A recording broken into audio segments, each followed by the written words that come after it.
तेज रफ्तार डंपर पंखा सर्किल में घुसा, रेलिंग तोड़ी, यातायात हुआ प्रभावित। चूरू शहर के कोतवाली थाना क्षेत्र में कंक्रीट से भरा तेज रफ्तार डंपर रेलिंग तोड़कर पंखा सर्किल में घुस गया। रेलिंग तोड़ते हुए डंपर झंडा लगाने के लिए लगे बड़े पोल से भी टकरा गया। तेज रफ्तार का अंदाजा इसी से लगाया जा सकता है कि डंपर का चेसिस बुरी तरह क्षतिग्रस्त हो गया। गनीमत यह रही कि हादसे के वक्त ट्रैफिक कम था, वरना बड़े हादसे की संभावना से इनकार नहीं किया जा सकता। हादसे के बाद ड्राइवर मौके से फरार हो गया। इस हादसे के बाद बुधवार को मौके पर लोगों की भीड़ लग गई और हादसे की वजह से ट्रैफिक भी प्रभावित हुआ। मौके पर ट्रैफिक पुलिस को व्यवस्था संभालने के लिए लगाया गया है और डंपर से भरी कंक्रीट को खाली करवाया जा रहा है। हादसे की सूचना के बाद कोतवाली पुलिस भी मौके पर पहुंच गई। पुलिस ने मौके पर मौजूद लोगों से घटना की जानकारी ली। कोतवाली सीआई सुखराम चोटिया ने सुबह 11 बजे करीब बताया कि बीती रात करीब 2:30 बजे की घटना है। तेज रफ्तार डंपर रेलिंग तोड़ते हुए पंखा सर्किल में घुस गया, जो सर्किल के अंदर लगे लंबे पोल से टकराकर रुक गया, अन्यथा कोई बड़ा हादसा भी हो सकता था। प्राथमिक जानकारी में सामने आया है कि डंपर में उदयपुर वाटी से कंक्रीट भरकर सरदार शहर ले जाई जा रही थी। कोतवाली सीआई सुखराम चोटिया ने बताया कि सरकारी संपत्ति को नुकसान पहुंचाया गया है। अभी तक नगर परिषद की ओर से कोई परिवाद नहीं दिया गया है। अगर परिवाद दिया जाएगा तो मामला दर्ज कर कार्रवाई भी की जाएगी। पुलिस डंपर के नंबरों के आधार पर मालिक और ड्राइवर का पता कर रही है। चूरू जिला परिषद का कनिष्ठ सहायक रिश्वत लेते रंगे हाथ गिरफ्तार। मनरेगा बिलों को पास करने की एवज में मांगी रिश्वत। श्रीगंगानगर की टीम ने बुधवार को चूरू जिला परिषद में कार्यरत कनिष्ठ सहायक सुभाष चंद्र शर्मा को 5,000 रुपये की रिश्वत लेते रंगे हाथों गिरफ्तार किया है। आरोपी मनरेगा के वर्ष 2023-24 के तहत करवाए गए कार्यों के लंबित भुगतान को पास कराने की एवज में रिश्वत की मांग कर रहा था। श्रीगंगानगर एसीबी के पुलिस निरीक्षक राजेंद्र कुमार ने दोपहर 3 बजे करीब बताया कि जैतासर सरपंच ने एसीबी को शिकायत दी थी।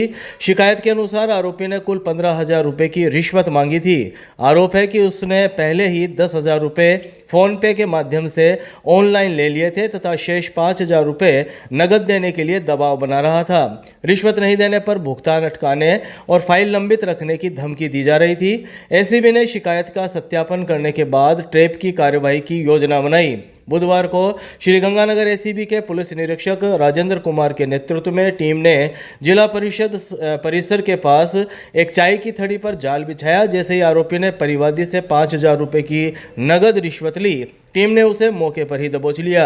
एसीबी ने आरोपी के खिलाफ भ्रष्टाचार निवारण अधिनियम के तहत मुकदमा दर्ज कर लिया है। उससे पूछताछ की जा रही है तथा ऑनलाइन ट्रांजैक्शन की भी जाँच की जा रही है। सरपंच से शिकायत प्राप्त हुई थी हमारे को 16 तारीख को। 15 को 10 रुपये उसने शिकायत की थी। उसके बाद में हमने सत्यापन के लिए हमारी गंगानगर की टीम भेजी गई थी। सत्यापन 16 तारीख को हो गया था। उसके बाद में हमने आज सत्यापन सही पाए जाने पर ट्रैप की कार्रवाई का आयोजन किया। सुभाष शर्मा कनिष्ठ लिपिक है यहाँ जिला परिषद चूरू में। कितने रुपए क्या कार्रवाई की गई? 15,000 की डिमांड की गई थी। 10,000 फ़ोन पे से कर दिए, करवा दिए किसी के नंबर पे और 5,000 रुपये उसने आज नरेगा का 23-24 उसका विभिन्न कार्यों का कोई बिल पास करना था। सुजानगढ़ पंचायत समिति का वो बिल यहाँ आया हुआ था।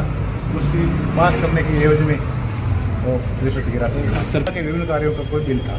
बिल के भुगतान बिल पास करने की एवज में पास करने। आपका शुभ नाम? राजेंद्र कुमार, एसीबी चौकी गंगानगर, पुलिस निरीक्षक। जन्मजात टेढ़े पैर वाले बच्चों का अब बिना सर्जरी चूरू अस्पताल में हो सकेगा इलाज। अमेरिका व यूके से आए विशेषज्ञों ने मेडिकल कॉलेज में की मीटिंग। चूरू जिले में जन्मजात टेढ़े पैर यानी क्लब फुट से पीड़ित बच्चों के लिए राहत की खबर है। अब यहां बिना सर्जरी के आधुनिक पॉन्सेटी तकनीक से इलाज शुरू किया जा सकेगा। क्योर इंडिया के माध्यम से अमेरिका से ब्रूस स्मिथ और यूके से हेनरी वुड बुधवार को चूरू के पीडीयू मेडिकल कॉलेज पहुंचे, जहां उन्होंने चिकित्सकों के साथ मीटिंग कर इस प्रभावी पद्धति का प्रशिक्षण दिया। ब्रूस स्मिथ ने मेडिकल कॉलेज के चिकित्सकों द्वारा पूछे गए सवालों का संतुष्टिपूर्ण जवाब दिया। ब्रूस स्मिथ ने बताया कि पॉन्सेटी तकनीक पूरी तरह गैर सर्जिकल है। इसमें कर्मिक कास्टिंग, प्लास्टर, ब्रेसिज के उपयोग से धीरे धीरे पैर को सही स्थिति में लाया जाता है। समय पर उपचार शुरू होने पर 4 से 6 सप्ताह में स्पष्ट सुधार दिखाई देता है। इस तकनीक की सफलता दर 90% से अधिक मानी जाती है। पीडीयू मेडिकल कॉलेज के प्रिंसिपल डॉक्टर एम पुकार ने बताया कि अमेरिका से आए विशेषज्ञ ब्रूस स्मिथ ने अब तक 7,000 से अधिक बच्चों का राजस्थान में बिना सर्जरी सफल इलाज किया है। भारत में करीब 1.25 लाख बच्चों को इस तकनीक से लाभ मिला है। हमारी कोशिश है कि चूरू के सरकारी अस्पताल में क्लब फुट ओपीडी शुरू हो ताकि ग्रामीण क्षेत्र के जरूरतमंद बच्चों को बिना ऑपरेशन समय पर और निःशुल्क उपचार मिल सके। उन्होंने बताया कि कम उम्र में ऑपरेशन करने से विकृति ज़्यादा होने की आशंका रहती है, जबकि गैर सर्जिकल पद्धति अधिक सुरक्षित और प्रभावी साबित हुई है। डॉक्टर पुकार ने बताया कि नए 400 बेड के सरकारी अस्पताल के शुरू होते ही विशेष ओपीडी प्रारंभ करने की योजना है, जिससे जिले और आसपास के क्षेत्रों के बच्चों को लाभ मिल सकेगा। ये जो है क्लब फुट एक होता है जो जन्मतः बच्चों के पैर टेढ़े होते हैं, जिससे से बाकी ये होते हैं। तो ये हमारे पास अमेरिका से और यूके से, अमेरिका से ब्रूस स्मिथ और यूके से हेनरी जी है। ये क्लब फुट के स्पेशलिस्ट है और इन्होंने काफ़ी हद तक काम किया अपने देश में।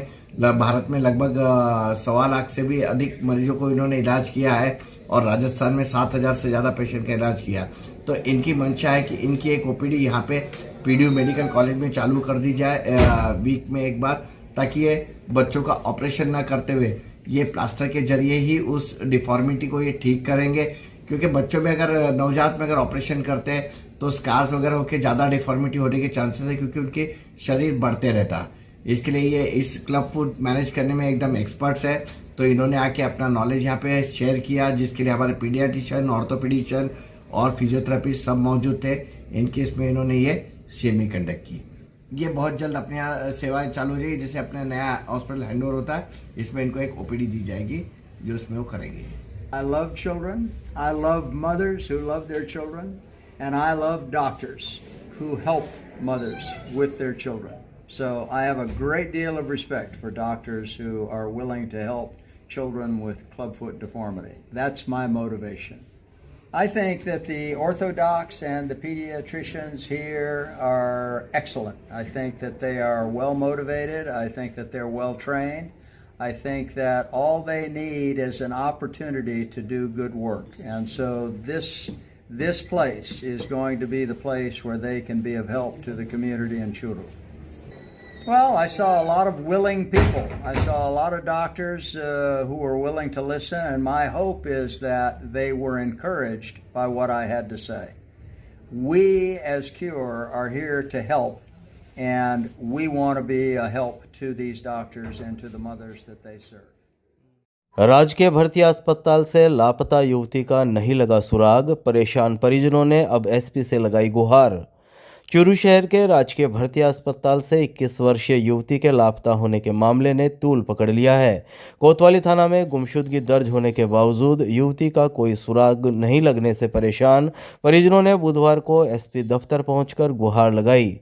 परिजनों से शाम 5 बजे करीब मिली जानकारी के मुताबिक वार्ड संख्या 41 सेक्सरिया कुआ निवासी अन्नू कुमारी 12 फरवरी 2026 को अस्पताल परिसर से अचानक गायब हो गई थी। इस संबंध में उसके भाई योगेश कुमार सैनी ने कोतवाली थाना में गुमशुदगी दर्ज करवाई थी। योगेश अपनी बहन को इलाज के लिए अस्पताल लाया था। पर्ची बनवाने के दौरान आधार कार्ड मांगने पर जब वह बहन के पास पहुंचा तो वह अस्पताल में मौजूद नहीं मिली।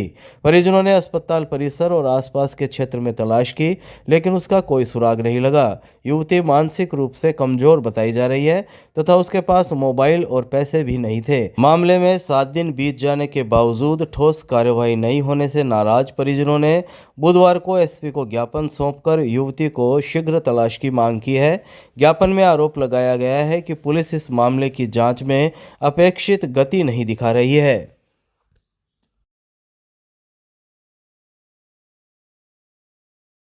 अग्रसेन नगर फाटक के पास मशीन पर काम कर रहे श्रमिक से मारपीट, कोतवाली थाने में दिया परिवाद।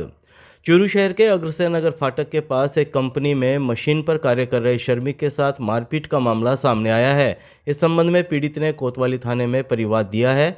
कोतवाली पुलिस से बुधवार शाम 7 बजे मिली जानकारी के मुताबिक नागौर जिले के 26 वर्षीय गिरधारी सिंह ने परिवाद में बताया कि वह अग्रसेन नगर फाटक के पास स्थित मां करणी इंफ्रास्ट्रक्चर कंपनी में मशीन ऑपरेटर के रूप में कार्यरत है। घटना के समय वह मशीन पर काम कर रहा था, तभी समीर खान का एक दोस्त अपने साथियों के साथ वहां पहुंचा और उसके साथ गाली गलौज करते हुए मारपीट शुरू कर दी। गिरधारी के अनुसार 4 आरोपी 2 बाइकों पर सवार होकर आए थे। गिरधारी ने बताया कि समीर खान पहले इसी कंपनी में काम करता था, लेकिन मशीन सही तरीके से संचालित नहीं करने के कारण उसे काम से हटा दिया गया था। इसके बाद से उसे काम छोड़कर जाने की धमकी दी जा रही थी। गिरधारी सिंह ने आरोप लगाया कि इसी रंजिश के चलते उसके साथ मारपीट की गई। कोतवाली पुलिस ने परिवाद प्राप्त कर मामले की जांच शुरू कर दी है। फाटक के पास हेल्ट को चला रहा था, राइट में केप के पास, तो मेरे पास आए 4 बंदे, मेरे को बोला नीचे आ। तो मैं उसको जानता हूँ, वो समीर खान का दोस्त है, और बोला तो नीचे आ। तो फिर मैं सोचा भाई बुला रहा होगा, कोई काम होगा। फिर उसने थोड़ा सा साइड में लिया, जैसे फाटक के आधे साइड में लिया, और उसने थप्पड़ मारने स्टार्ट किए। मैं बोला भाई मेरे को क्यों मार रहा? तो उसने बोला तो फ़ोन पे क्या धमकियाँ दे रहा? मैंने बोला मैं तो किसी को धमकी दी नहीं। तब तक 6-7 थप्पड़ मारे। फिर वो अदरसेन वाले फाटक से सीधा चले गए। मारपीट की वजह ये थी कि वो भी हमारे साथ कंपनी में ही काम करता था, लेकिन वो कोई मशीन सही नहीं चल रही थी, कुछ ऐसे कुछ कारणों से उसे बाहर निकाल दिया गया था। धमकी मिली थी कि भाई इधर से छोड़ के चला जा तू, नहीं तो तेरे को मारेंगे। फिर मैंने ये बात कंपनी वालों को भी बता दी थी, भाई ऐसी बात हुई। वो पहले भी कहा कि ऐसे तो गाली काटते हैं पानी पी के, और कहते हैं कि बीजेपी बहुत ये है, बीजेपी विकास नहीं करती। और जब हमारा प्रयास आपने जब राठौड़ साहब के जन्मदिन पर मैं मुख्यमंत्री जी घोषणा कराई थी, तो लोगों ने मजाक उड़ाई थी कि इलेक्टेड रोड शुरू में थोड़ी बनेगी, जयपुर में बनेगी। पर राठौड़ साहब ने मेरा प्रयास दोनों का मिलके और मुख्यमंत्री जी इलेक्टेड रोड लाए, हम लाए। आपको पता है 1 किलोमीटर सड़क बता दें हमारे शासन महोदय के, मैं ये रोड पास करा दूंगा, मान लेंगे। इलेक्टेड रोड 130 करोड़ की जो हम काम कराते हैं, उसमें कहते हैं मिलना जनप्रति मिलता है, विपक्ष का काम है। मगर विपक्ष ने किया क्या है? विपक्ष ने किया है यहाँ का विकास हरियाणा में किया है। चूरू जिले में इतनी घोषणाएं हुई है, सबसे ज्यादा श्रेय किसको देंगे? राठौड़ साहब को दूंगा, और हमारे मुख्यमंत्री। आप लोगों से रूबरू होने का मकसद मेरा यही है कि हम एलिवेटेड रोड को लेकर जिस लड़ाई को लड़ रहे थे, वो एक जेन्युइन और राइट लड़ाई थी। इसके ऊपर कोई हमने हंगामा नहीं किया, कभी हमने कोई पब्लिक रैली नहीं करी। तुम्हें पता कौशल, हम सिस्टम से चलते रहे, ऑफिसर से मिलते रहे, प्रेशर क्रिएट करते रहे, और विद एग्जाम्पल विद प्रूफ हमने लाइव पब्लिक में चीज दिखाई। हमने कभी भी कोई नॉनसेंस बात नहीं करी, और हमने अधिकारियों को मजबूर किया और सरकार मानी। मैं खुद मुख्यमंत्री महोदय से मिलकर आया था, हमने भी बात कही थी। मैं सर आपने अनाउंसमेंट करा है, ये जरूरत हमारे चूरू की है, क्योंकि ये एक दिन का पुल नहीं है, ये 50 साल का पुल है। वो हमारी आज जीत है, और हमने मंत्री महोदय को धन्यवाद भी दिया है। और आज साथ में हम पंखा सर्कल से भी एलिवेटेड रोड को कनेक्ट किया जाए, इसकी भी डिमांड लेंगे। और मैंने कलेक्टर महोदय से मैं बात करूंगा कि वो भी इस प्रपोजल को भेजें। हम कंस्ट्रक्टिव पॉलिटिक्स पे बिलीव करते हैं, डेवलपमेंट पे बिलीव करते हैं, और मैं समझता हूँ उसी का रिजल्ट है कि आज आपकी रिक्वेस्ट में 3री बार का सांसद